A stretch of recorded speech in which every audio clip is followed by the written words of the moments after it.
Welcome to Saving America. This is your host, Dr. David D. Schein. Our series of interviews for Saving America establishes that the world is full of interesting people. Once you hear from our next guest, I am sure that you will agree that she deserves a moniker of interesting person. Saving America welcomes Erika Donalds.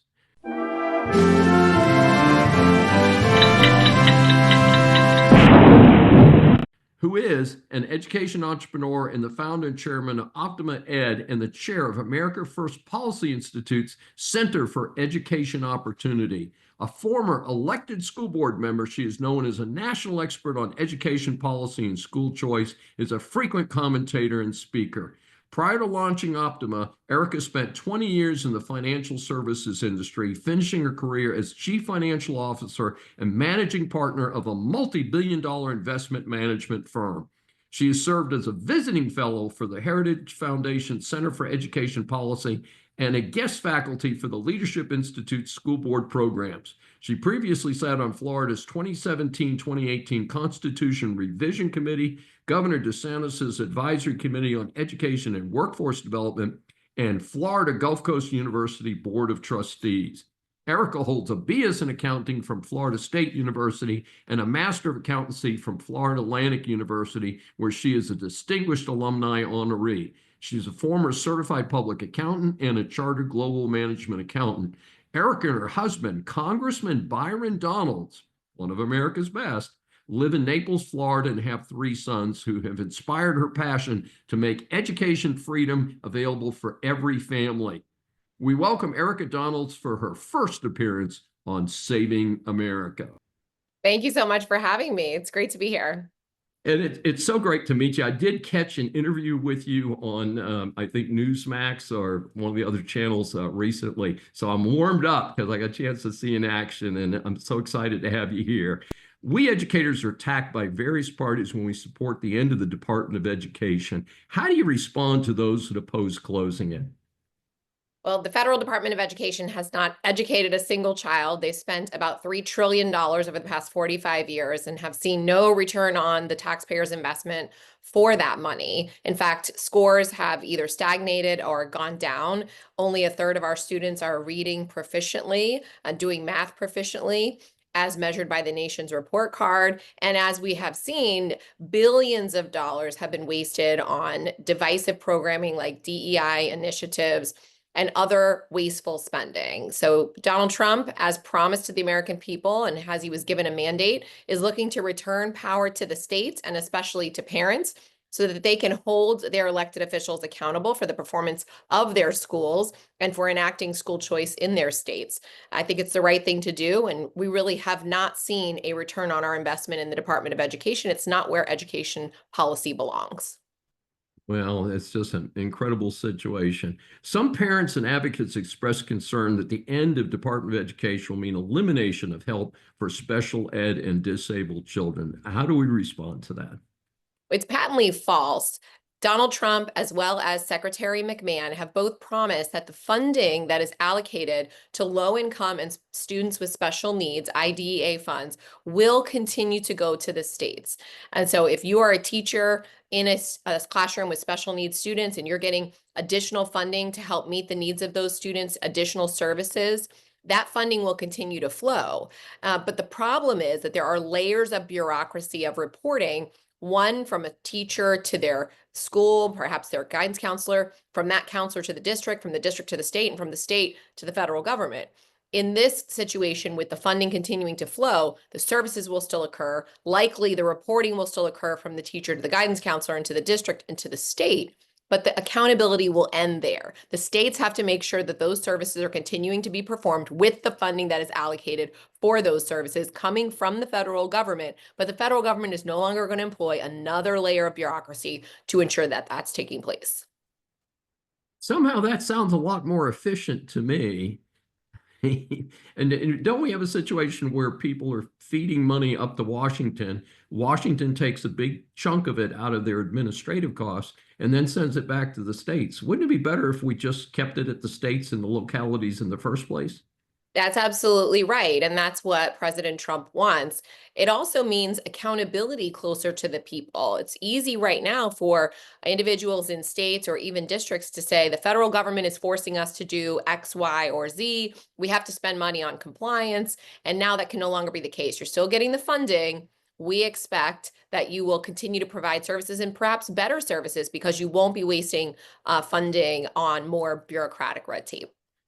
Amazing situation, isn't it? And of course, with the federal government deficit, I think I think there's something that needed to happen, but I think the massive deficit has finally said, you know what, we've got to make some tough choices. Today's that day. So it is a pretty interesting situation. We're going to ask you about school choice, and this is something, of course, it's before we're here in Houston, Texas. It's before the Texas legislature. It's been up there several times in Texas before, and it remains a very controversial issue. What's the best case for it? Well, school choice is not a controversial issue with the voters, with the people, including in the state of Texas, where polls show that over 70% of individuals in our country support school choice. That includes well over 70% for Republicans and nearly 60% of Democrats. The problem is at the politician level, where in states like Texas, you have rural Republicans whose superintendents are some of the most powerful politicians in their districts, and they are being told not to allow for school choice and competition against the government schools. But parents, by and large, want options. They want to be able to opt out of the forced government zone schooling, not even necessarily because the school is failing, although many of them are, but because they no longer align with their values being taught at home. Perhaps they want to choose a religious school. Maybe their child learns a little differently, like mine, where I needed a different option outside of the zone public school, but I couldn't afford private school for 3 boys at the time. And so these parents deserve the right to choose the academic environment that is going to work best for their children. What we're doing right now and having a monopoly in education has not improved outcomes. Those outcomes have not delivered, as we talked about earlier, with the reason to get rid of the federal department. But we really need to break up the monopoly and invite free market competition that's going to increase quality and access for everyone.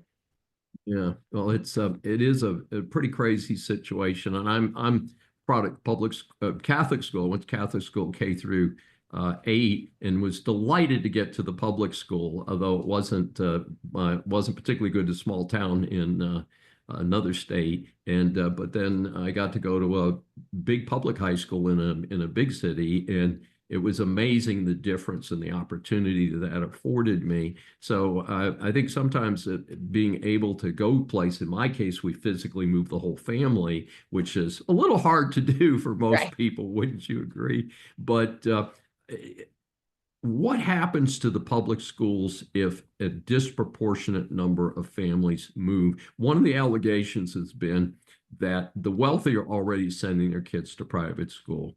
The middle class will use the money, add some additional money to it, and send their kids to price competitive private schools. And that the parents who are just so poor that they cannot add any additional money to the kitty will end up being in the public school system, which will get even worse than it is. What do you think about that? Even if that distribution were the case, the studies show that in the presence of school choice, the public schools actually improve their performance, and the students who go into the choice environment are improving their performance. So a rising tide absolutely lift all boats in this situation. But I don't agree that only middle class families or wealthy families will be able to exercise school choice, because what we have not yet tested and seen in a scaled way is when every family has, let's say, $9,000 in the case of Florida to spend on private school. I believe that the free market forces will come about so that more private schools are going to fit into that $9,000 scholarship. Just like charter schools, which are not allowed to charge over and above the amount that they're getting from the state, are plentiful in environments where those laws have been in place, and the free market exercise of parents can take advantage of those charter schools. I believe that we're going to see the same proliferation of low-cost private schools that will fit under the scholarship amount when parents have access to those funds. So the idea is that it needs to be more equivalent to what we taxpayers are paying across the board. And I have no kids in the school system anymore. They've all aged out, moved someplace else. But I'm paying a fortune in real estate taxes here in Texas. We, like Florida, we do not have a state income tax. 80% of that goes to the school district. Again, a school district where I have no children. And yet our schools are failing. And you mentioned an important concept that's charter schools. And before we began recording, I mentioned I came from business breakfast this morning, and the speaker was a person who's it's called the Heritage Private School, and it's a Heritage Academy. It is a charter school. It sounds like a private school, but it's a charter school, and they are going to focus on the 3 R's. They're calling it no technology approach, to get back to, reading and writing and really learning the basics. And speaking as a college professor, I am so critical of our K through 12 system today. We are not producing people ready to go to college. And in fact, I teach only seniors and graduate students in college. I can't deal with the freshmen and sophomores. They're undisciplined and they're not ready they're not ready. It's not a question of IQ, it's a question of preparation. So I think we could certainly do a lot better. Why are the teachers unions so against this school choice proposal and against charter schools? Well, most, if not all, schools of choice are non-unionized, and they have been feeding off of the growth of public education, including the growth of non-teaching positions, which have exploded over the last 20 years, because it means more union dues paying members, even though it does not necessarily equate to an improvement in academic performance of our students.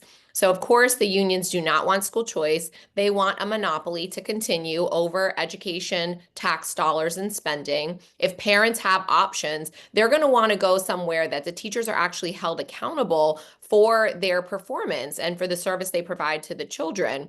In many districts, including the district where I served on the school board, even though only half of the students would read or do math on grade level, 98% of the teachers were rated effective or highly effective. It's very hard to believe that if the students are not performing well, that the teachers are all outstanding. But the union would like you to believe that so that they can continue the gravy train. So are there some solutions in there that we're going to find out about? I mean, do you feel that school choice in itself is going to be the key divider here? It is the solution. It's breaking up the monopoly. It's allowing for free market competition. It's putting power in the hands of parents so that they can make selections for the best academic performance, the best safety, the best value system for our schools. And they're going to start competing on all aspects of school life, school culture, and academics. That's one aspect. One other improvement is to make sure that every single dollar that is spent on education not only is parent directed, but is equitably distributed amongst all students. To your point, right now, you're paying these local tax dollars, students who are going to private school, who are taking advantage of scholarships, and many times who are going to charter schools have no access to those local tax dollars, only getting the state funding. And that's unfair. Why should my child get less funding than my neighbor's child simply because where I chose for them to go to school? So we need to make the funding more equitable across all parental options. Sounds great. Erika Donalds, we so appreciate your coming on to Saving America and sharing your expertise with our audience. How can our audience get more information about you and your important work? Well, just follow me on social media at Erika Donalds. That's Erika with a K, no C. And I'm also able to be reached at erikadonalds.com for requests for speaking. I love to talk about this. I'm very passionate about making sure that education freedom is available to everyone. This is Dr. David D. Schein. Thanks for joining me for this special edition of Saving America. Remember, a new Saving America show is aired on the Brushwood Media Network every Saturday at 11 a.m. Eastern Time. Listen on any of the 16 network stations, Apple or Google mobile app, Apple CarPlay, TuneIn, Smart Speaker, and all smart TVs. Find more information at the brushwoodmedianetwork.com. Please be sure to join us each week. We welcome and love your feedback from our growing audience.